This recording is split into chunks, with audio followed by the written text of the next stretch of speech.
इंसान इस धरती पर न जाने कितने सालों से रह रहे हैं।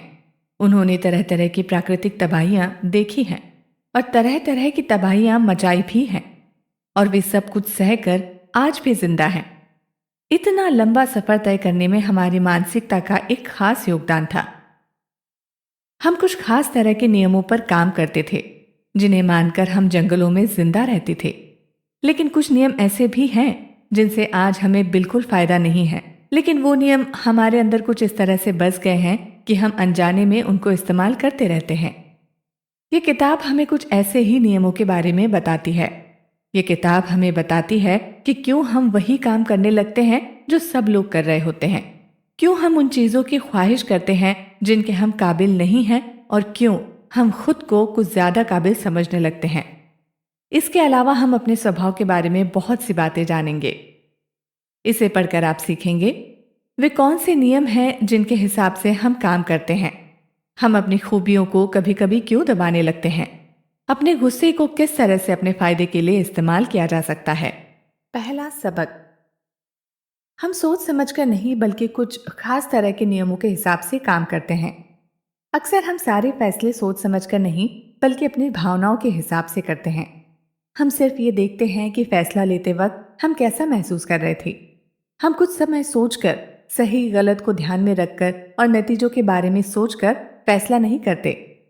इसलिए अगर आपको कोई सही या बेहतर फैसला लेना है तो सबसे पहले तुरंत फैसला लेना छोड़ दीजिए, बल्कि कुछ समय लीजिए और फिर फैसला लीजिए। अगर हम कुछ खास तरह के नियमों की बात करें जिनके हिसाब से हम अपने फैसले लेते हैं, तो वे नीचे दिए गए हैं। कन्फर्मेशन बियस, हम अपने जैसे लोगों की सहमति लेते हैं ताकि हमें ये भरोसा हो सके कि हम जो सोच रहे हैं वो सही है, लेकिन हम ये भूल जाते हैं कि हमारे जैसे लोग हमारी तरह ही सोचते हैं। अपीयरेंस बियस, इसका मतलब ये है कि हम अंदर ही अंदर ये सोचने लगते हैं कि अगर कोई व्यक्ति खूबसूरत दिख रहा है तो वो अच्छा व्यक्ति होगा।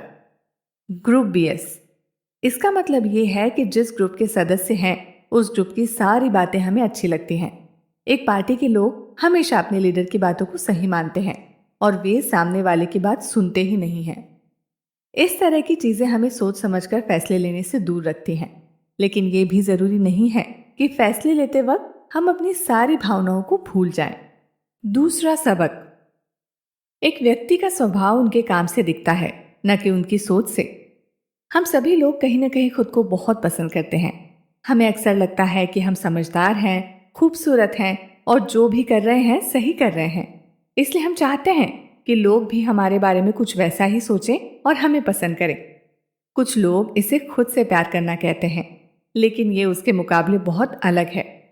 खुद को हद से ज्यादा पसंद करने वाले लोगों को लगता है कि बाकी सभी लोग उनके एक हिस्से हैं।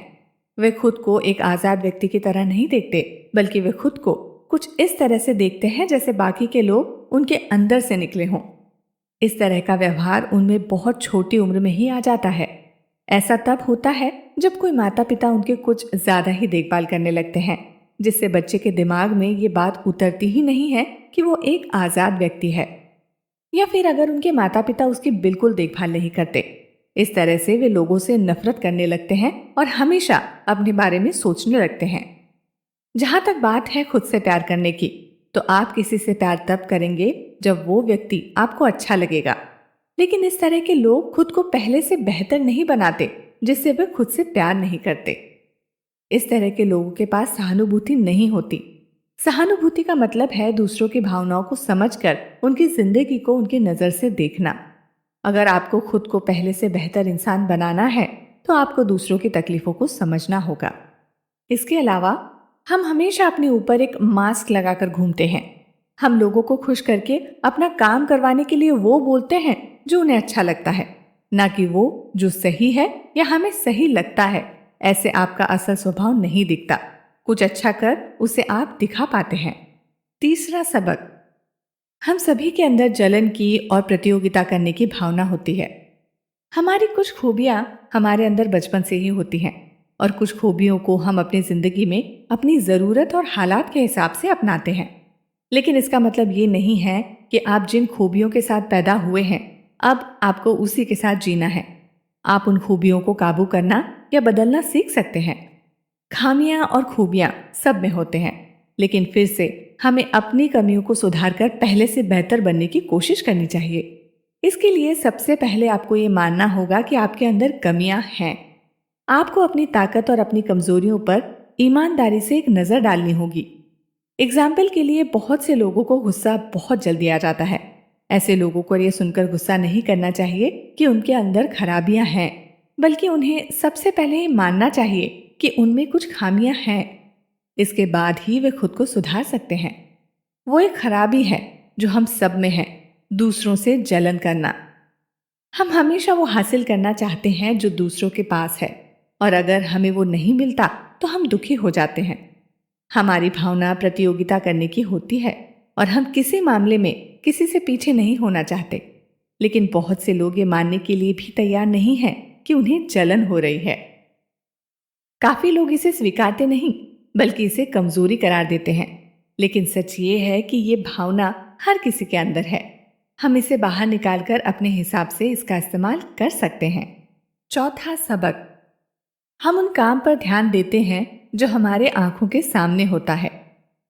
अगर आप कोई काम करने जा रहे हैं और आपको रास्ते में किसी का फोन आ जाए, तो आप फौरन वो काम रोककर फोन पर बात करने लगते हैं और उस काम को भुला देते हैं। ऐसा इसलिए होता है क्योंकि हम हमेशा से ही उस काम पर ध्यान देते आए हैं जो हमारी आंखों के सामने है। आदिवासियों का भी यही हाल था। सिर्फ खाने के बारे में और खुद को जानवरों से सुरक्षित रखने के बारे में सोचते थे। वे किसी जगह पर लंबे समय तक रहने की प्लानिंग नहीं करते थे, बल्कि जब तक खतरा न हो तब तक किसी जगह पर रहते थे। लेकिन आज तुरंत फैसले लेना या दूर तक न सोचना आपके लिए नुकसानदायक साबित हो सकता है। आपको कुछ देर रुककर आपको अपने ऑप्शंस और रिजल्ट के बारे में सोचना होगा। इसके बाद ही आपको कोई फैसला लेना चाहिए। जरूरी नहीं है कि आप हमेशा कोई फैसला लें, क्योंकि कभी कभी कुछ ना करना भी बहुत फायदेमंद साबित हो सकता है। चाइना और जापान के लोग इस तरीके को काफी वक्त से अपनाते आए हैं। वे कुछ नहीं करते थे और उनका दुश्मन थक कर खुद भाग जाता था। इसके अलावा बहुत से लोग अपनी बात को हमेशा सही मानते हैं और दूसरों से भी वो मनवाते रहते हैं। हम अक्सर दूसरों को अपनी बात कुछ इस तरह से बताते हैं जिससे उन्हें ये लगे कि वे भी यही चाहते हैं। बहुत से लोग इसका फायदा उठाकर अपना काम कर जाते हैं। ये भी हमारी एक खामी है जिसे हमें नजरअंदाज नहीं करना चाहिए। पांचवा सबक, अपनी नेगेटिव भावनाओं पर जीत हासिल करके हम खुद को डूबने से बचा सकते हैं। हद से ज्यादा नेगेटिव सोचना खुद अपनी बर्बादी की बड़ी वजह है। इसका मतलब ये है कि अगर आप हर वक्त ये सोचते रहते हैं कि हारना या नाकाम होना आपकी किस्मत में लिखा है, तो आप वाकई नाकाम हो जाएंगे। और इसमें दोष किस्मत का नहीं, बल्कि आपकी सोच का होगा। अपने हालात को बदलने के लिए सबसे पहले आपको अपनी सोच को बदलना होगा। एग्जाम्पल के लिए आय लेखक एंटन शेकाव को ले लीजिए, जिन्होंने अपने नेगेटिव भावनाओं को छोड़कर खुद को आजाद किया। बचपन में उनके पिता उन्हें मारा करते थे और उनसे जबरदस्ती अपनी दुकान का काम करवाया करते थे। उनके पिता को बिजनेस करना नहीं आता था, जिसकी वजह से जब नुकसान हुआ तो उन्हें सब कुछ छोड़कर भागना पड़ा। उनके पिता ने शिकाव को पीछे ही छोड़ दिया और उसे साथ नहीं लेकर गए। इसके बाद शेकाव ने एक नेगेटिव भावना को अपना लिया। उसे लगने लगा कि उसकी किस्मत वाकई बहुत खराब है। लेकिन बाद में उन्होंने अपने पिता को समझने की कोशिश की। उन्हें लगा कि उनके पिता को भी वही परवरिश मिली और इसलिए वो ऐसे हैं। जब शेकाव ने अपने पिता के प्रति सहानुभूति जताना शुरू की तो उसे लगने लगा कि वो आजाद हो गया है। अपने पिता के लिए गुस्सा और हर तरह की नेगेटिव भावना उसे छोड़कर चली गई और उसे सुकून मिला। इसके बाद उसने एक टीचर की तरह काम किया और बाद में एक बहुत कामयाब लेखक बना। अगर आपको भी अपनी नेगेटिव भावनाओं पर जीत हासिल करनी है तो सबसे पहले आपको ये मानना होगा कि वो भावनाएं आपके अंदर हैं। उन भावनाओं को दबा कर रखने से वे ज्यादा ताकतवर हो जाएंगी और समय के साथ आपके ऊपर हावी हो जाएंगी। उन्हें खत्म करने के लिए उन्हें पहचानना बहुत जरूरी है। छठा सबक, सिर्फ खुद को ज्यादा काबिल समझना कोई अच्छी बात नहीं है। हम कभी कभी उस काम को करने लगते हैं जो हमें नहीं आता। हमने असल में वो काम कभी नहीं किया होता, लेकिन फिर भी हम ये सोचते हैं कि वो काम आसान है और हम भी कर सकते हैं। लेकिन यही वो वक्त है जब हम मुश्किल में पड़ जाते हैं। हम खुद को ज्यादा काबिल समझने लगते हैं और थोड़ी सी कामयाबी भी हमारे सिर चढ़ जाती है। एग्जाम्पल के लिए आप माइकल आइसनर को ले लीजिए। उन्होंने टीवी शो से पैरामाउंट फिल्म स्टूडियो का हेड बनने तक का सफर किया। उनके समय में पैरामाउंट की बहुत सी हिट फिल्में निकली। फिर 1984 में डिज्नी के सीईओ बन गए और उसे भी कामयाबी की ऊंचाइयों पर ले गए। उन्होंने उसके होम वीडियो मार्केट को काफी सुधारा, लेकिन इसके बाद वे कुछ ऐसे काम करने लगे जिसके बारे में उन्हें कोई जानकारी नहीं थी। वे फ्रांस में यूरो डिज्नी बनाने लगे क्योंकि उन्हें लग रहा था कि वे यूरोप के लोगों की पसंद को जानते थे। उन्होंने जेफरी कैट्ज़ेनबर्ग को 1994 में निकाल दिया, जिनकी वजह से बहुत सी फिल्में हिट हुई थीं। कैट्ज़ेनबर्ग के बाद में डिज्नी के ऊपर $280 मिलियन की रकम चुकाने का केस कर दिया, जो कि डिज्नी को चुकाना पड़ा। आइसनर ने याहू को खरीदने से मना कर दिया और उसके बदले अपना सर्च इंजन गो बना दिया, जो कि एक फ्लॉप प्रोजेक्ट था। पिक्सर के सीईओ स्टीव जॉब्स डिज्नी से हट गए क्योंकि उन्हें आइसनर की हरकतें अच्छी नहीं लग रही थी। इसके बाद 2005 में आइसनर को सीईओ के पद से हटा दिया गया। आइसनर टीवी शो में कामयाब हुए, पैरामाउंट में कामयाब हुए और उन्होंने डिज्नी को भी कामयाब बनाया, लेकिन ये सारे काम उन्होंने अमेरिका में रहकर किए थे। उन्हें लग रहा था कि वे यूरोप के लोगों को भी अच्छे से समझ रहे हैं और उनकी पसंद नापसंद के हिसाब से काम कर सकते हैं, जो कि उनकी गलती थी। कैट्ज़ेनबर्ग को डिज्नी से निकालने से पहले उन्हें सोचना चाहिए था कि अगर उसके जैसी काबिलियत वाले को कंपनी से निकाल दिया गया तो वो उनका प्रतियोगी बन जाएगा, जो कि सच हुआ। कैट्ज़ेनबर्ग ने ड्रीमवर्क्स की खोज की। अगर आप कामयाब हो रहे हैं तो उसमें आपकी टीम के लोगों का खास योगदान रहा है। आपको बहुत से लोगों ने उस काबिल बनाया है। कामयाबी को सिर पर मत चढ़ने दीजिए। 7वां सबक, हम सभी अपने अंदर के कुछ खूबियों को दबाते हैं क्योंकि हमें लगता है वो हमारे लिए ठीक नहीं है। क्या आपसे कभी किसी ने कहा है कि लड़कियों की तरह नाटक करना बंद करो? या शायद आपने लोगों को कहते हुए सुना होगा कि लड़के रोते नहीं हैं। हम सभी लोग कहीं ना कहीं अपनी कुछ खूबियों को दबाने की कोशिश करते हैं क्योंकि हमें लगता है कि वो चीजें हमें जेंडर के हिसाब से हम पर अच्छी नहीं लगती। कुछ लड़कियां खेलकूद में अच्छी होती हैं, लेकिन फिर भी वे इसमें भाग नहीं लेती क्योंकि उन्हें लगता है कि लड़कियों को ये शोभा नहीं देता। 1463 में कैटरीना स्फोर्जा नाम की एक महिला मिलान वंश में पैदा हुई थी, जो कि उस समय का सबसे ताकतवर साम्राज्य था। इसलिए वे जो चाहे वो कर सकती थी। उन्होंने लड़ने की और कला की शिक्षा ली। उन्होंने अपने हुनर को ये कहकर नहीं दबाया कि लड़की का काम उन्हें शोभा नहीं देता। इसका नतीजा ये हुआ कि वे दोनों में ही महारत हासिल कर पाईं।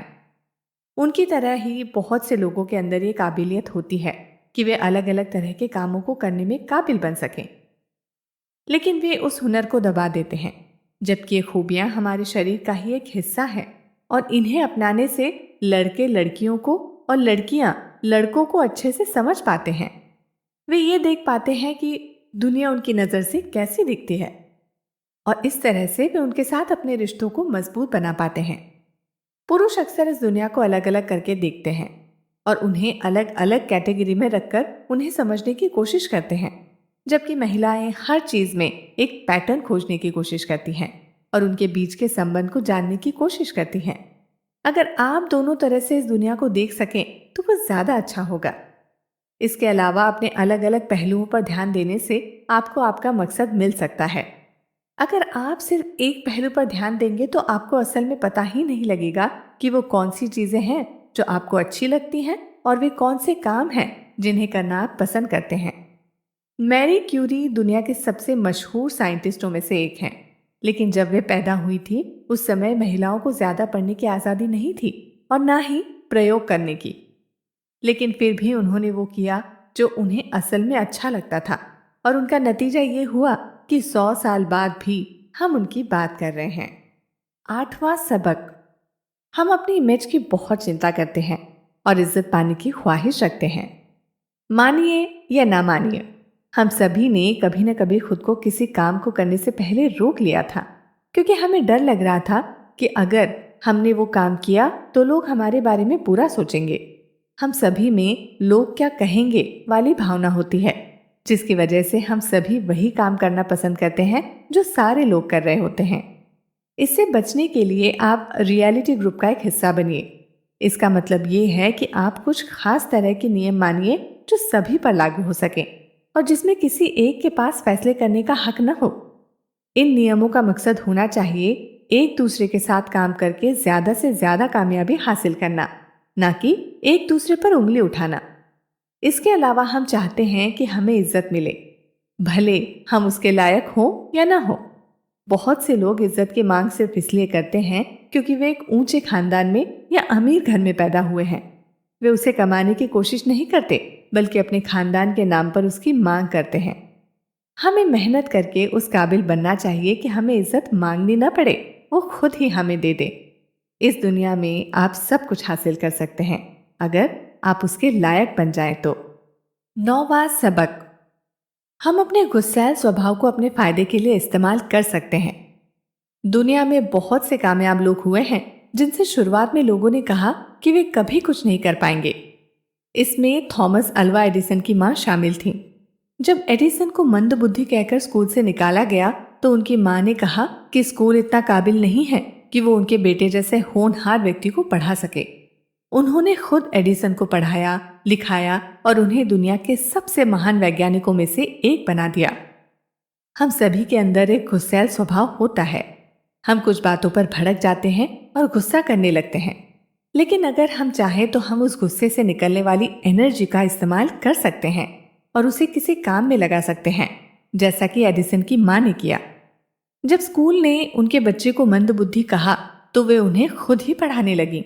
अगर आप अपने अंदर के गुस्से को दबाकर बैठेंगे तो उसका नतीजा अच्छा नहीं होगा। गुस्से में बहुत एनर्जी होती है और अगर आप उसका इस्तेमाल नहीं करेंगे तो वो आपको अंदर से मारने लगेगी। इसके लिए सबसे पहले ये देखिए कि आपको गुस्सा किन किन बातों पर आता है और उनकी वजह क्या है। क्या ये इसलिए होता है क्योंकि इससे आपकी कोई पुरानी याद जुड़ी हुई है जिससे आपको तकलीफ होती है, या ये इसलिए होता है क्योंकि आप अपने माहौल को काबू करना चाहते हैं। इसे समझकर आप इसे अपने फायदे के लिए इस्तेमाल कर सकते हैं और उन लोगों को खुद को उकसाने से रोक सकते हैं जो आपसे बार बार ये बातें बोलकर आपको परेशान करते हैं। एक बार आपने कुछ कर दिखाया तो वे खुद आपको कुछ नहीं बोलना चाहेंगे। 10वां सबक, मौत के बारे में सोचने से हम अपनी जिंदगी को ज्यादा अच्छे से जी सकते हैं। बहुत से लोग इस बारे में सोचना पसंद नहीं करते, लेकिन हम सभी को एक न एक दिन मर जाना है। हम सारे काम कुछ इस तरह से करते हैं कि हमारे पास बहुत समय हो, लेकिन असल में ये हमारी सबसे बड़ी गलतियों में से एक है।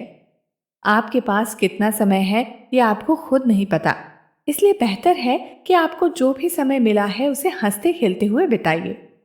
मौत हमें ये बताती है कि चिंता करने में समय बर्बाद करना बिल्कुल अच्छी बात नहीं है। मौत हमें ये बताती है कि तरह तरह की परेशानियों को सिर पर उठाकर जीने का कोई फायदा नहीं है। ये जिंदगी हमें सिर्फ एक बार मिलती है और इसी में हमें सब कुछ करके जाना होता है। इसलिए हर वक्त मौत को अपने दिमाग में रखिए और जिंदगी का मजा लीजिए। इसके अलावा हमें 14वीं शताब्दी के इतिहासकार इब्न खल्दून ने बताया कि इंसानों में 4 तरह की पीढ़ियां पाई जाती हैं। सबसे पहले क्रांतिकारी पीढ़ी आती है जो कि बहुत सारे बदलाव लाती है और चीजों को सुधारती है। इसके बाद की पीढ़ी उनके बनाए गए नियमों के हिसाब से चलती है। तीसरी पीढ़ी आराम पर ध्यान देती है और चौथी पीढ़ी इन बनाए गए नियमों को तोड़ती है और उन पर सवाल उठाती है। एग्जाम्पल के लिए अमेरिका में 20वीं सदी की शुरुआत की पीढ़ी के लोगों ने बहुत सारी परेशानियां सही। उन्होंने विश्व युद्ध देखा और तरह तरह की महामारियां सही। उन्होंने कुछ खास नियम बनाए। इसके बाद की पीढ़ी बेबी बूमर्स की थी, जिन्होंने उन नियमों को तोड़कर अपने हिसाब से काम करना शुरू किया और बहुत सी कामयाबी हासिल भी की। इसके बाद जनरेशन एक्स पैदा हुई, जो कि अपने माता पिता को छोड़कर खुद से जीने की कला सीखने लगे। अंत में मिलेनियम्स का जन्म हुआ, जो कि टीम के साथ काम करने के फायदों को समझ रहे हैं और इसकी मदद से आगे बढ़ रहे हैं।